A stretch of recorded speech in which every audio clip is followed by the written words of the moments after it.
Welcome to Entreprogrammers Podcast, the podcast for developreneurs, the podcast where you get to be a fly on the wall listening to real conversations of three developers trying to tackle the challenges they face as entrepreneurs. It's like, wow, that was fast. We're live already. Yeah. And I'm on the crappy mic again this week. I think my theory is that it's a Chrome bug, because I tried it works fine in Skype and it works fine on other apps on my computer, but anything I try in Chrome just does not work. And it's survived multiple reboots of my Mac, so it's definitely not like some silly easy to fix hardware issue. Right. That makes sense. Tried plugging it directly into my computer too, but no dice. What was it plugged in with before? USB hub. Oh, okay. Which is plugged into my ginormous monitor. Your panoramic monitor? Yes. I will admit I am a little jealous. I have to say I could go for more of like a, closer to a 180 sweep all the way around me. That would there you go. That would be pretty sweet. It has a gentle curve to it. It's not doesn't quite envelop me the way I would like. But yeah, it's been a huge productivity booster. I have to keep reminding myself that I can put like instructions on this side of the screen, and because I'm so used to working on the little tiny single screen MacBook. Right. Yeah, that makes sense. How are things in Chuck's world? It's raining outside. I still haven't dug the rest of the hole to fix my water, so. Nice. So you established that it's definitely outside then? Nope, I haven't actually. Oh, okay. I'm still just running the temporary setup. Okay. But I ain't digging it today because it's raining. So if it clears up tomorrow and the pit doesn't look like I will sink to the bottom of the world in it, then I might try tomorrow. But nice. So you still haven't found like the actual problem? No, I haven't. I haven't even tried. Okay. It's been kind of a crazy week. Just getting things set up as far as like making sure the production process. So I guess we'll just dive right in. Let's do it. So yeah. So I've been doing Angular Dev Summit all week. That added about 700 people to the mailing list. Okay. Nice. Which is a positive thing. Yeah. I actually had one person, because it's set up to automatically send emails out. Hey, thanks for signing up. Here's how you get in. The next email that goes out the next day is, hey, here are some of the common questions I get. And then the third email is, hey, the price is going to go up, so you need to get a ticket now. Okay. Except I'm done raising the price. The price is now at the highest it's going to be. Somebody got that email right after I'd raised the price yesterday, and so they sent me a nasty email and said, I would have bought it for the $97 price, but I'm not spending $500 on this. I'm like, okay. So, yeah. So I need to just go in and take that email back out, or deactivate it, or however you do that. That is the downside to automation. Yeah. But anyway, it's been going really well. The attendees have really been enjoying the talks. I'm getting all kinds of good feedback. I'm going to ask for some testimonials so I can just throw those into the automation and marketing around the next one. That's great. And then, so that's kind of been taking up a lot of time. And then my wife flew out to Texas this morning. She's on the plane right now. So, and I'm still doing the conference. So my 11-year-old is chasing the 1-year-old. Making sure that she's okay. He's actually feeding her lunch right now. Okay. But she came in here about 20 minutes ago. And I have my door shut so she wouldn't come in, but she just kind of threw herself against it until it popped open. So anyway, so she comes in here, and, I'm in the middle of moderating a Q&A between the speaker and the attendees. So. Oh, nice. So yeah, I don't think they might have heard her a little bit, but she was pretty quiet. She just wanted to cuddle up on my lap, so it wasn't a big deal. But yeah, then yeah, so I set up a whole bunch of automation for the production of the shows. So it was funny. I was trying to set it up in, I don't know if you've heard of Fulcrum. No, I have It's not. a pivotal tracker clone. And I was just trying to get that all running because, it's semi-free and it's an agile development tool. And I thought, oh, yeah, this will be nice because then it shows everything where it is in the workflow, because the Trello style board just isn't working for me there. Because so-and-so now has to assign the task to the next so-and-so. And anyway, so I got it so that it now adds the episode. If it's pre-production, in other words, it hasn't been recorded yet, it goes into the pre-production workflow and it has a whole bunch of subtasks assigned. And it does that automatically through Zapier. Very nice. And then once I move it to post-production, then it assigns all the post-production tasks. Oh, nice. So that's worked out. I had to do a little bit of training with Eric and Gerald and a few other people, but that's working out. Gerald will probably be completely up to speed on this stuff by Monday. And then, I don't even have to do half of the extra stuff after we release an episode, because he'll just email the guest, let them know it's out, and create the click to tweet and all the other stuff that I'm doing with it. And it'll all happen without me thinking about it. So at this point, it's just a matter of getting new technical writers in for the show notes. And I've got a job listing, probably going to reach out to people today and, just tell them, look, I'll pay you, I'll pay you to do show notes for, this episode. I'll have 5 or 10 people do that. And then I'll hire a few of them and see how that goes. And then, so that's all kind of coming together. And then I started working things out because I had a few requests for what's your availability for sponsorships. And so I started looking and I realized that I don't know exactly when my first open spot is for some of the shows. And so I started filling that in, and I realized that the ad hoc, sort of in my head, sort of in my email, sort of in Asana way that I was handling it before, really isn't working. So I kind of got a little overwhelmed with that yesterday.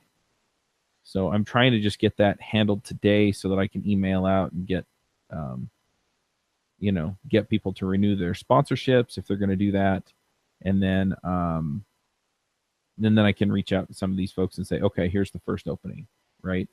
Right. Or at least I can say, look, I've got a couple of pending renewals. So if the renewals go through, then this is the first open spot. And if they don't, then this is the first open spot if that changes anything. So, yeah. But nice. Anyway, it's just kind of been nonstop this week. And I've been staying up late trying to get show notes done and things. I finally decided that I needed to just release the episodes without the show notes and then come back and get the show notes done. Oh, and that way that's a good thought. That should probably be the default. Yeah. So anyway, so at this point, I want the show notes done before they release. Right. But if they're not done, then I'm just going to release. Yeah. And I'm hoping that I'll have time to get caught up this week, or this weekend, but my wife's gone. So right. We'll see how that all goes with the kiddos. So I wonder if you could do placeholder notes too, where it would be there's some information, ahead of time where, that's true. Like the bio, the speaker bio, because then at least something would show up in the feed on iTunes. That's true. And I could put links in. I could pull together the pics. That's what people usually are looking for when they're looking at the show notes anyway. That's true. Yep. So I could get that much together. But it's all kind of been, it's been nuts this week. So anyway, but we pulled it together, and if I could just get things moving along with the show notes and everything else so that I don't have to scramble to get them done, that would be really nice. Yeah. The missing piece in the chain. Yeah, and I have a show notes person in Philippines. She only halfway flaked out on me. And she keeps asking me what to work on, and I keep telling her work on this episode, and she keeps not working on that episode. So I don't know. It must be me. I don't know. Anyway, so that's all been fun and frustrating. It's been super frustrating, to be honest, but yeah, that's what I've been doing this week. Nice. How So about you? this the Angular Summit, is this the first one that you've done in a while? I did the newbie conference in July, and Okay. people seem to really like that one too, but they had to pay to get into that one, so I didn't have as many attendees. Mhm. I'm honestly with the Angular Summit, I wonder a little bit about people because I mean they signed up, they knew they weren't going to get recordings, and we've probably had 100 people consistently coming to the sessions, and Okay. I have like 700 people who signed up for access. Right. So Right.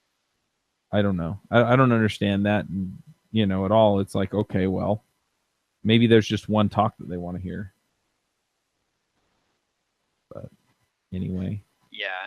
Well, it's also probably during the day, right? So yeah, it is.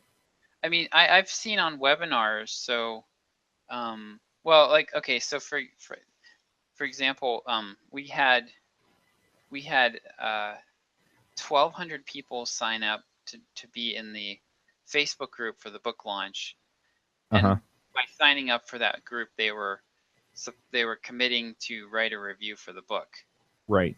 So John was hoping that we could get like 500 or more reviews. What we ended up getting was around 200. Right.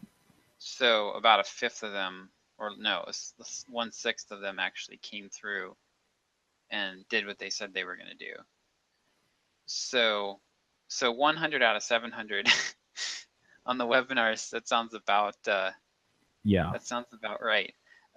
Yeah, and like I've seen the same thing with webinars and stuff. Like it's the turnout rate's usually about 25% or sometimes lower. So that Yep. doesn't surprise me too much.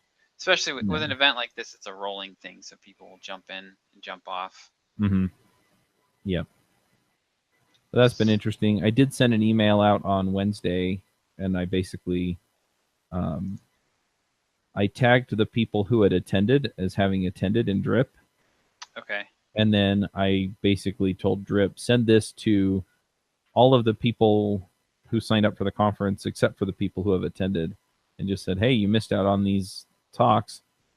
The price is going up on the all access pass. So if you want to watch those, you want to get it now. And then if you haven't, and you're not going to do that, but you want to see one of these other talks, then you want to make sure that you're paying attention so that you can come. So Yeah. anyway, but yeah, I think I've got this nut pretty well cracked. I just need to automate it now so somebody else can do a lot of this work. Sweet. And how much are you thinking? I mean, like, what does the income look like from doing one of these for you? Is it still fairly small? It's pretty small. I It's think more if of an I had audience done a little play. bit more marketing, like if I'd done the marketing better, and if I had done the follow up and got people to convert more, I think I probably could have doubled or tripled what I brought in. But Well, if you're going to keep doing them, you can build those pieces yep. and as you go. So every time you do it, it gets a little better. Yeah. The other thing is that like the Angular audience is it's there are a lot of people out there doing Angular, but it's still somewhat limited. Ruby's kind of in the same boat, but I want to do a JavaScript one toward the beginning of next year. Mm-hmm. And if I can pull that out, I'm pretty sure I can get several thousand people on the list and involved, and I think I can make that one pay off. And Yep. so then it's just a matter of, okay, what else can I do that will pay off in this way? Maybe it's a React one or something. Right. So did you go with you went with the free model for this one then? Yeah. as an experiment. Are you Yep. how are you feeling about it? Like the results? Is it? I'm pretty happy with it overall. People were pretty happy to participate in it. People were pretty happy to, I did gain like 600 subscribers on my list. Yeah. That Which I is didn't have what, before. like a 10% bump for you or something, or no? 5 or It's 6. a 5%. No. Yeah, I think it's 5% Okay. bump. Yeah, because you've got about 10K, right? Or About 12K. Yeah. okay. So it's a good 5% bump over a month, which I think is pretty darn good. So Nice. to the Angular segment of the list, though, it's like a 25% bump. Yeah. I mean, if we're looking at it that way. Mhm. Yeah, and it's a niche-y, Yeah. still fairly niche-y. Yeah. Angular, how is Angular compared to React? Like, is React, to me, seems like it's a lot more popular now. So Angular is definitely losing market share to React. Okay. And Angular has lost some developers to React, but it's not like an overwhelming exodus. Okay. In fact, it's nowhere close. So, and the Angular community is still growing as well. I'm Google trending Angular. I'm curious. I'd looked at Angular a long time ago, and it looked horrible. Yeah. So Angular 2 or 4 or whatever, the current version of Angular is much, much better than Angular 1. So. Okay. Yeah, it looks like let's see. Yeah, it looks like oh, ouch. Ouch. I should show you this. Let me see. Can I do, where's the chat? There it is. Okay. Yeah, take a look at this. It's basically a mountain. It starts in like 2012, goes up like a rocket ship until September of 2014, and then it has been tanking ever since. So I wonder, I'd be curious if that's when React really hit it, like what might have precipitated that. But man. Oh, So, you're searching for Angular JS? yeah. Maybe. The other thing is they moved away from Angular JS as branding Okay. a couple years ago. There's Angular JS topic, and that one goes up and then kind of flat lines. Yeah. So that might be more accurate then. So that seems like, yeah, that's probably the more accurate one then. Yeah. How do you change the past 12 months? Yeah. So go to past 5 years. Yeah. Yeah, it's interesting. So React is definitely growing. Mm-hmm. And a lot of people are saying that it's already overtaken Angular, and a lot of people are saying that it will, and a lot of people are, kind of on the fence, and we'll see. I don't think it matters. You're covered either way, right? Yeah, I don't have a React show yet, Oh, okay. but I'm working on that, and I think now is a great time to get in. So we'll probably pull something together. But yeah, the growth on Angular has definitely slowed, Mm-hmm. but it'll be interesting to see. I'm also curious how it compares with like Vue. Vue is not one that I've seen much about. Is it similar? Yeah, it's another JavaScript framework. Another UI framework? But yeah, it there must be something else that it means, because it's got steady. It's reasonably new, but it's got steady over the last 5 years. Steady It's probably like a TV show or something. traffic. I guess Vue Cinemas, VUE Cinemas. If I do like Vue.js or Vue.js, I don't know if it's even going to blip. Yeah, it's barely blipping, Okay. but it's starting to pick up steam too. I'm not going to invest any effort into it at this point because it's still way too new and it doesn't have as much mainstream support as these other two do. But yeah. Anyway. Nice. So yeah, so that's been my week. It's just been basically handling one emergency after the other, and then deciding not to handle one of the emergencies and just release episodes without show notes. I like that solution. But yeah. I was staying up all night. I stayed up all night for 2 nights writing show notes, and then I was like, you know what, I'm done. I can't do this anymore. And then it occurred to me, you know what? The sponsors paid for the episodes to go out, and they'll have their banners and stuff. Oh, that was another thing. I figured out that the person I had managing the sponsorships hadn't put banners up on the website, so the sponsors weren't getting the kind of yeah. So I'm going back to them and saying, hey, look, personnel changeover. We're dealing with this, but you get a couple extra weeks of sponsorship. Yeah. Because I'd rather have them find out from me than right. find out because they went to see what was going on, or have them just not want to sponsor anymore because they're not getting the conversions. Mm-hmm. I'd rather just say, look, if we're going to do this as designed, then yeah, here we go. So yeah, that makes sense. But yeah, so I'm getting a system around all of that, and basically when I sign up a new sponsor, and I'll probably set up another workflow for renewing sponsors just to check in with them and say, okay, do we need to change messaging? Do we need new links, new banners, new anything like that? Can you give me numbers on how it performed and all that stuff, and that way we can get some ideas around that. That's the next kind of big piece that I'm trying to lock in. And what's funny is that once I do that, again, 90% of it is something that I can give to somebody else to just manage. And I can still be the front person, right? So I can send the emails, and then I just put the tickets into Asana and say, okay, right, this is what we're doing. So nice.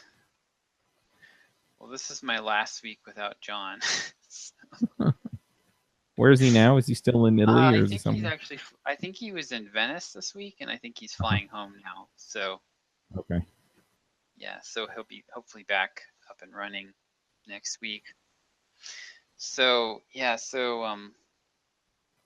I spent a bunch of time this week.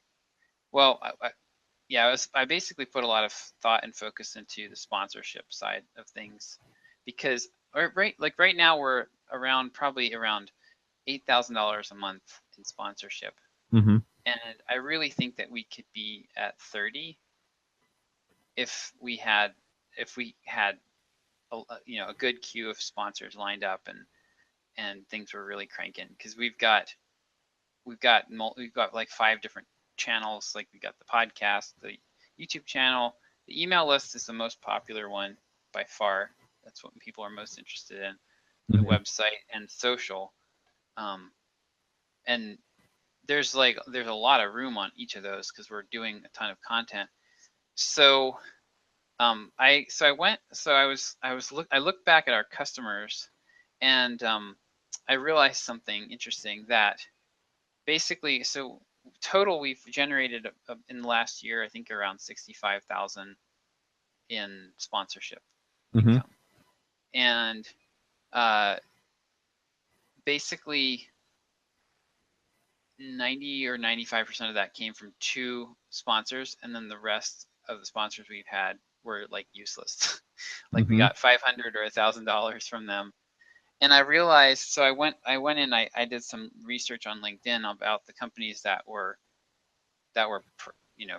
giving us a good amount of income, and realized that they all were like ranked by LinkedIn as having 200 to 500 employees. So I realized that I've been, I mean, for as far as qualifying any kind of leads before we chase them down, that's going to be the first step. Is like, do they have at least 200 employees? Because the smaller companies just, they don't have enough. A lot of times their customer value is just not high enough that spending, because I figured out we're, our sponsorships are running around $6 a click right now. Mm-hmm. So, which is pretty, it's probably pretty cheap compared to AdWords. Right. In a lot of these niches. And a lot of these companies may have already like kind of saturated AdWords anyway, or in the other platforms that they have access to. So they're looking for more, just looking for more traffic. So they have to be able to afford $6 a click. And if you don't have if you're not, customer value is not in the hundreds to thousands of dollars, you're not going to be able to afford that. Right. So yeah, so I went into, after that, I went into our CRM and I basically like deleted, I went through all the companies I had been looking at and I deleted 2/3 of them easily. Right. So from now on, like that's who we're gonna chase. And so yeah, I think that I am actually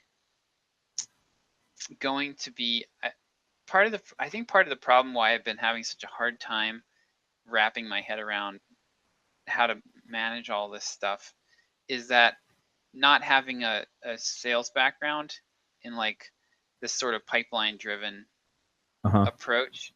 I'm basically reinventing the wheel. I think that this is I'm just thinking about this in a different way than salespeople do. And all the tools are really geared to be for sales teams. Right. And I think that's a big part of the problem. So I'm actually looking to, I think our next step, I still have to run this by John because he hasn't been online all week, but I think we really need to just hire somebody and outsource this. Somebody, because sponsorship sales, you mean? Yeah, I think we need to just find somebody who has experience doing media, like, because there's people that do like I found on LinkedIn, I went on LinkedIn and there were tons of job postings for media ad sales, like or online advertising sales positions. So there's people with a lot of experience doing this, and I found a couple of them on Upwork and their hourly rate was listed at like $25. So I don't think that they would be super expensive to hire as a freelancer, and we could basically put them on commission. So if they're the way I would want to go. Yeah, like 15 to 30% commission. If somebody could book us $30,000 in business, in sponsorship, I'd be happy to pay them 15% commission. Yep. But yeah, I don't know. I just don't think this is sort of outside of my skill set. I could definitely develop it, but I'd rather I think it would be better to just find somebody who was already good at cold calling and establishing connections with companies and knows B2B advertising sales, because it's a whole, it's really a whole field. Well, the other thing is if you get the right person, they may already have those connections, right? They may not have to do a lot of cold calling. Exactly. So. Yeah, that's exactly what I'm hoping, is that they might bring a kind of a book of business to the table with them. So yeah, I've thought about the same kind of thing, just from the standpoint of, I've done most of the sponsorship sales myself. And for a while I felt like, they want to talk to me because I run everything, but I realized that they don't care. Like if they talk to me or if they talk to somebody who has the title of like, advertising manager or something like that, and as long as things get done and, yeah. So I may wind up doing some of the sales, but that's the extent of it. Somebody else can do all the research. They can do all of the Right. setup and tear down and the whole 9 yards. And all I have to do is kind of be the pretty face on it. So Yeah. Like a lot of the tools that I've looked at sort of assume that you're going to have a team with these well-defined roles, and so there's actually not a lot of automation capability, because they just assume that you have all of the, like, your people are the automation, and so so they're they're basically just facilitating some manual process, right. and it ends up being I could definitely do it, but I think it would just be a full-time I think it would end up being kind of a full-time job for me, and it's not really that great of a use of my time. Yeah, I agree. And, thinking about it, for my position, I can do all of the sales, and I'll probably be able to increase the, my income, increase the business income. But my time is better spent building more inventory. So setting up the React podcast and the Elixir podcast and things like that. Because I mean, yeah, even if each sale is $50,000 or $100,000, let's say, and they sign up for a year or 2 years or 3 years or whatever, right? Setting up a show is 10 sales, right, in a year, Right. or 20 sales in a year. So it doesn't matter what the size of the sale is, because at the end of the day, a new show means more of those. Right. If I can find one that kind of hits that spot. And so, yeah, I agree with you there. I mean, there are so many things that you can do in your business, just like for me. And yeah, doing sponsorship sales versus, finding another stream of income. Yeah, it's kind of at a different level. Yeah. I mean, I think we've proven out that it works, and we've got a couple of sponsors that are getting some results here. And so, but yeah, like as far as scaling it up, I just have been feeling so much friction trying to get some forward progress with it. And really what I need is somebody. So the problem is, I need, to run a pipeline like this, you need like hundreds of leads, and I've been struggling with trying to make a tool help me do that. Well, I don't know if it's hundreds of leads, but if it's not hundreds of leads, then you have to have really good leads. Hundreds of prospects. Yeah, because you've got to be able to. So, like, if you're going to be cold calling, like, just to get somebody to even email you back, you need, if you send out 100 emails to 100 different companies, you might only actually get responses, even any kind of response at all, from 10 or 20 of them. Right. So, so you just need volume on the front end to generate, to get some, when you're cold prospecting, you need a lot of volume. Yep. And I don't have the time to generate that volume, and I don't have a tool that makes it easy for me to do. So. Yep. Yeah. Well, and I don't know what a tool like that would even look like. I mean, it would crawl the web and could give you like basic data, but you would still need a person or, some kind of machine learning algorithm that actually works. And I don't know what that would look like either, right? Because it's so, it to me, it's almost intuitive. And so it's hard for me to say, oh yeah, that one's good, that one's bad, in any kind of algorithmic way. I just look at their offering, and I can go, yeah, that makes sense. I can sell that. Or I look at something and I go, you know what? Maybe there's some angle on this. I'll talk to them and see what they're about. And, sometimes I'm just like, you know what? I'm sorry. I have no idea how to sell this.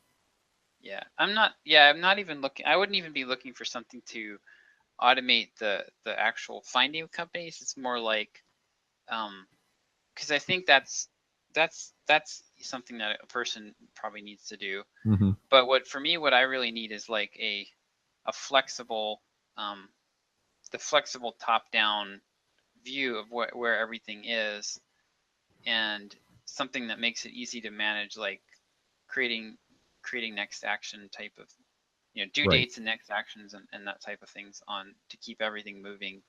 And it's all basically assuming, all these tools basically assume that there's a salesperson that's sitting there on the phone making a call and then making notes in the CRM, checking the right boxes and then moving Yeah. on to the next call.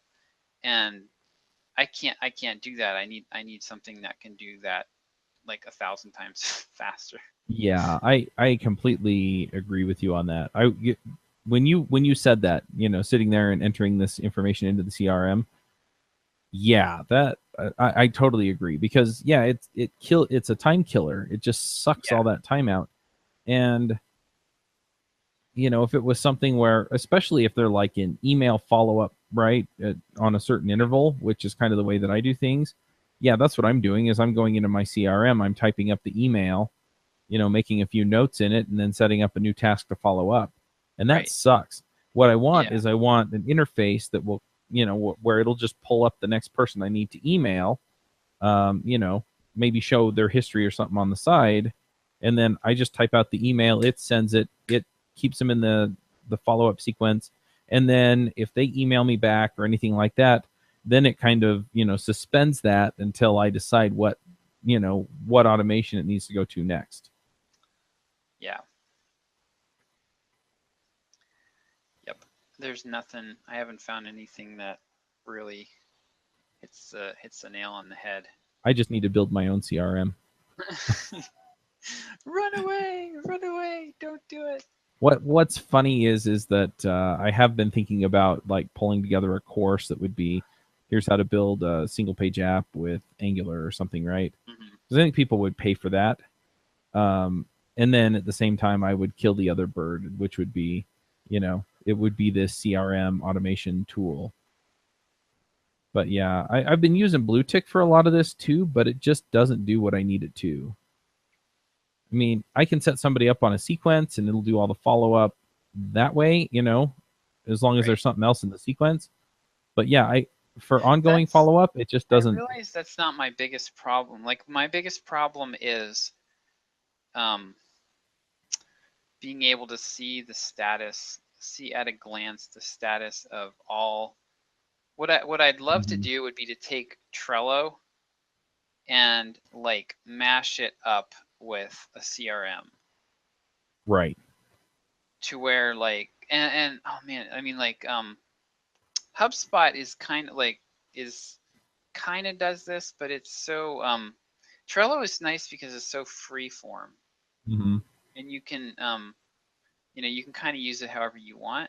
And HubSpot's like they have a little bit of a pipeline view that looks a little bit like a Trello board, but there's no data on it, and I can't, like, it doesn't Yeah. help me. It's not a usable task management interface. Yeah. So, but yeah, I think we need to just hire someone. It's gonna be tough. I don't know. Like, so I wrote up a job description and posted it on Upwork, Mm-hmm. and I've only gotten one person applying. So if Chuck, or if anybody listening knows anybody who has done like media sales for magazines, newspapers, websites, that's the type of person that we'd be looking for. I'd be interested in hearing from them. But I mean, I think I'm good. Okay. So the other thing I've been doing this week is I experimented with LinkedIn advertising, Mm-hmm. and this might be something that you want to consider for sponsorships. So I realized that, so LinkedIn advertising is something I've never really tried because it's expensive, right? Like Yeah, it's really expensive. they have a minimum of $2 a click on the text ads. So Google, with Google there is no minimum. There's literally, you could probably still run Google ads for a penny. Right.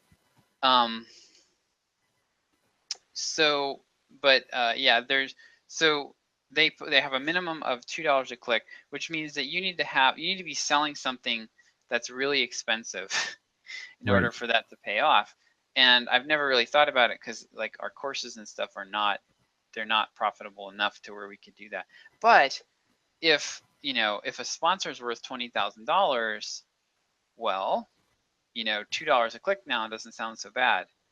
So I set up. I ran 2 campaigns this week. One of them was the text ad campaign, and one of them was the paid in-mail.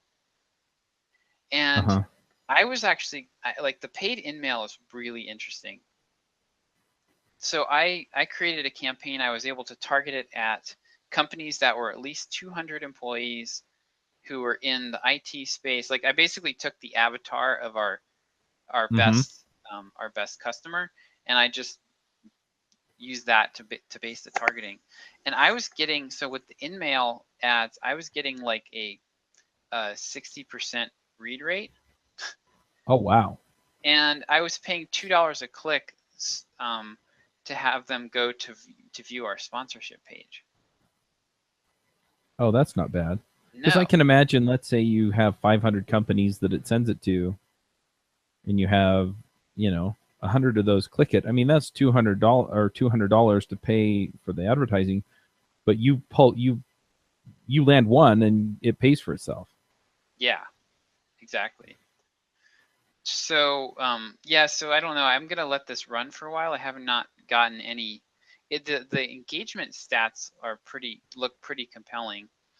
What LinkedIn does with the in-mail is they only show your ads to people that are actually logged into LinkedIn and online at the moment.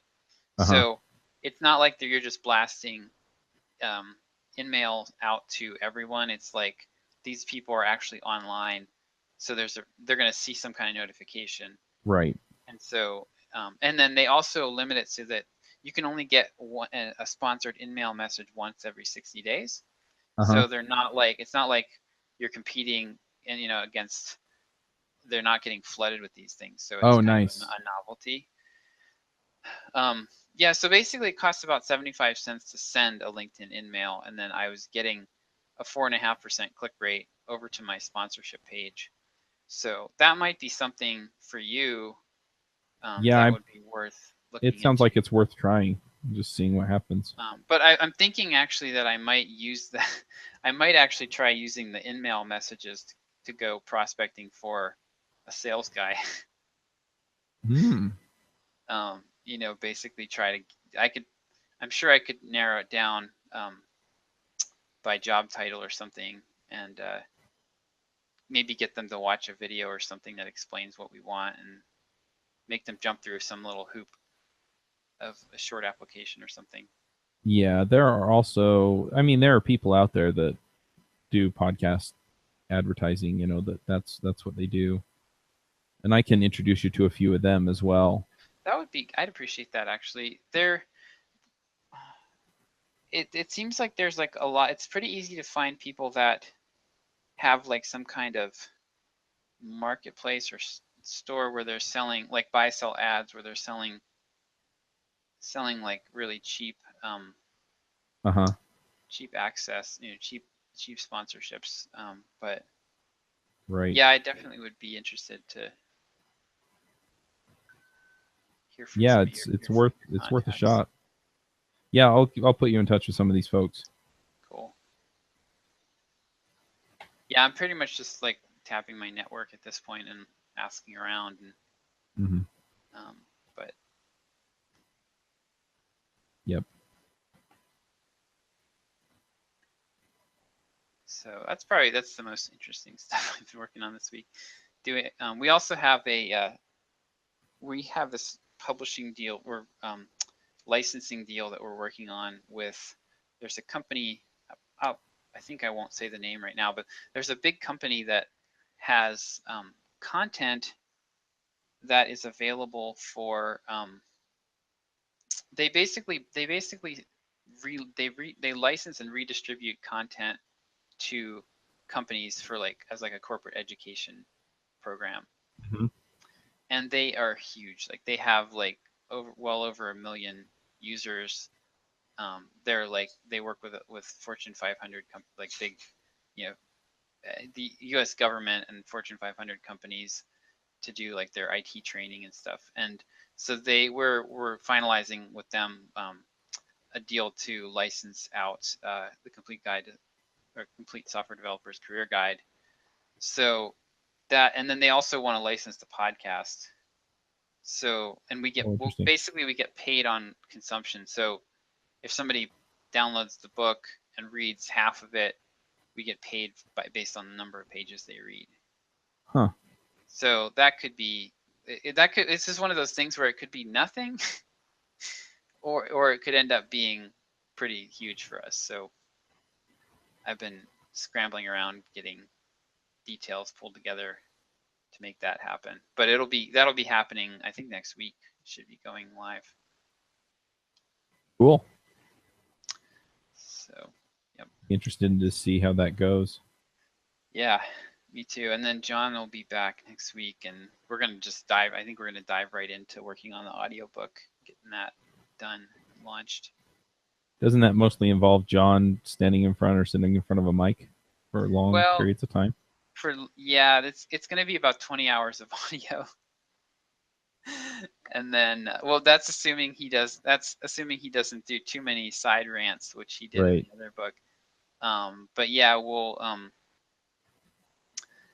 going to we're going to launch it to the list too.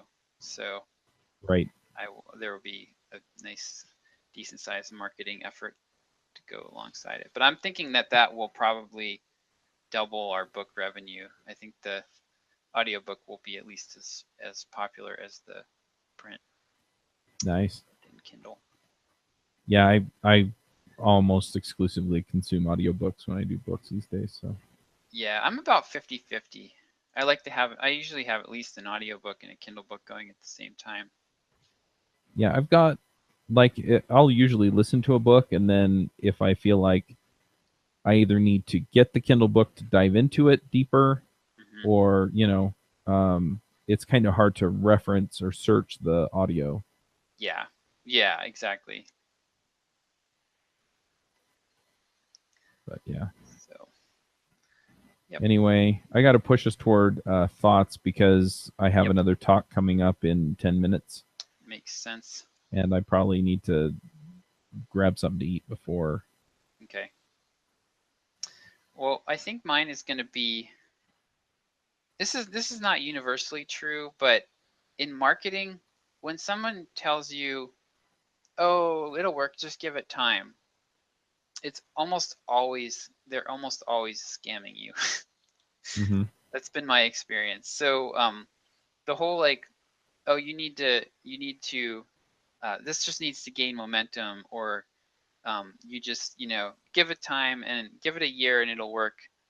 No, it very rarely works that way. If you're not seeing at least some promising results happening early, chances are it's a scam. So we've been I've been experimenting with this jobs search page, and the company that approached us about this has this, like, it's really easy to set up. It's like one of those HTML widget type of things. And so I was like, okay, we'll give it a try. And so they wanted us to promote this thing heavily all over the website. And I'm doing the math, and I'm like, there's no way that this is gonna work. It's like, because it's just, we'd have to send 10% of our traffic to make any kind of appreciable money on this. We'd have to send like 10% of our traffic to this page, and there's no way that's ever going to happen. And but they kept telling us stories about, oh, that we had this thing with our last advertiser that came on, like they didn't see anything for 2 weeks, and then after that it just took off, and they're making like a couple $100 a day on it now. And I was like, I was like not buying it at all. But I was like, okay, we'll try it. And yeah, it's completely bombing, and it's not going to go anywhere. The whole idea, like in marketing, there are things that do take some time. Like I think radio and TV spots actually get more effective as you run them. But for the most part, stuff either works right away or it doesn't work. And like with direct mail, typically what you see is you do a mailing and you get your result back, and then if you do another mailing, you get half of what you got on the first. It doesn't get more effective, it gets less, because you've already picked all the low-hanging fruit, and your returns actually diminish over time, and that's usually the pattern that you see. So cut your losses early. I'm about to pull the plug on this stupid thing. It's been more just out of curiosity to see what they'll tell us, but yeah. Yep. It ain't gonna work. Yeah, for me, I mean, this week has mostly just been about either, creating the process and then trusting the process, sticking to the process, or sticking to the process that I already have. And so, I mean, and if you can create some kind of accountability, for me, it was just automating a checklist as you go. I mean, that does a lot of it. So yeah, that's kind of the deal, and it's working, and things are looking really good. Eric has put in a ton of work to get us caught up on editing, and by caught up I mean ahead on editing, and that's just been terrific to see. And if I can get these show notes things together and just make some of this happen that way, that will be awesome as well. Of course, you just saying, well, why don't you just put, the basic information in the show notes? It does get me thinking, my show notes have been pretty involved, and I don't know if that's really the big payoff, right? Right. Maybe I do just need somebody to listen through it and pull out links and then just write a 2-paragraph summary. Yeah, that's a good point. I wonder, it's so hard. That's so hard to evaluate. Yeah, it is. It really is. But anyway, it's kind of an interesting thing to think about. So, but yeah, it and that's just, back to the processes thing. I could modify my process and just do that. Yeah. So I may go look and see what other popular shows are doing for their show notes. That's not a bad idea.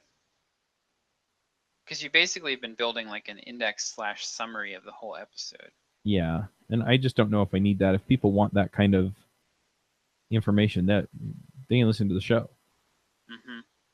Look at the top. Go and just look at the top 10 podcasts in some of the bigger categories like health and. I mean, I know for me personally, the way I use show notes is pretty much like read the headline, the title of the show, expand the show notes in iTunes or on my podcast app to get a gist of who the person is that I'm going to be hearing from in the interview. And if they sound like they're talking about a topic that I'm interested in, boom, I'll listen. Yeah, I mean, it's basically like an ad for the show.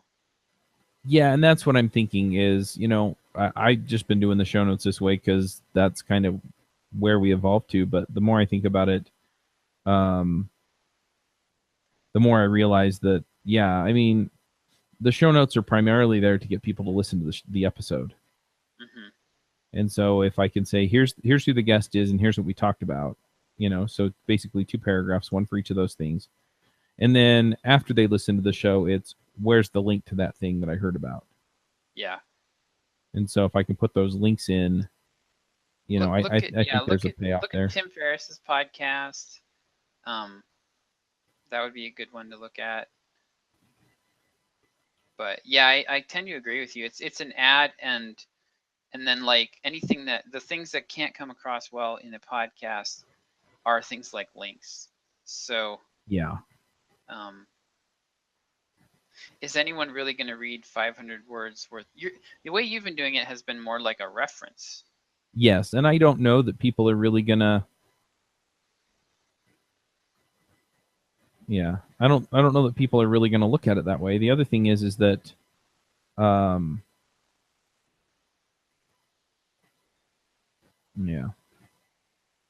the info in the episode, goes out of date. So Right. So having a reference there for it, it may not be relevant in a year. Yeah, looking at Tim Ferriss's, he's basically got, like a 3-paragraph intro, at least to the guest that I'm looking at here. And then in this interview, we cover a lot, including bullet point, bullet point, bullet point, bullet point. And the fourth bullet point is, and much, much more. Right. So, yeah. And then, yeah. It's basically just enough to get people to take the next step, which is listen to the episode. Yep. Well, and then I could actually write these show notes, right? I could write them right after the episode. Yeah. We talked about this, and this. Okay. Anyway, I got to jump off because I've got to get this next speaker set up. But Sounds good. Thanks for jogging my brain and making me think about this stuff because, I'm probably wasting a ton of effort and money trying to get all this stuff together. Yeah, so. Honestly, if you were going to do anything, I would say probably what you're doing is basically a cross between show notes and a transcript. Yeah. And if you're going to do anything going whole hog on the transcript, which you may not want to do either, but that, for the people that really want that kind of reference material, the transcript would be better. So. Yeah, I agree. All right. Well, cool. Cool. All right. Sorry, I'm kind of halfway into. I got to get this set up. So yeah, let's do it. All right. Well, we'll talk to you next week. Yeah. And John should be here. Yeah, but I've got to go get this speaker onboarded. So awesome. All right. See you, Chuck. Yep. Bye. Wanna start a business, but you just know how to code. Listen to John, Josh, and Derek as we figure it out. We are the Entre Programmers, and we'll teach you straight up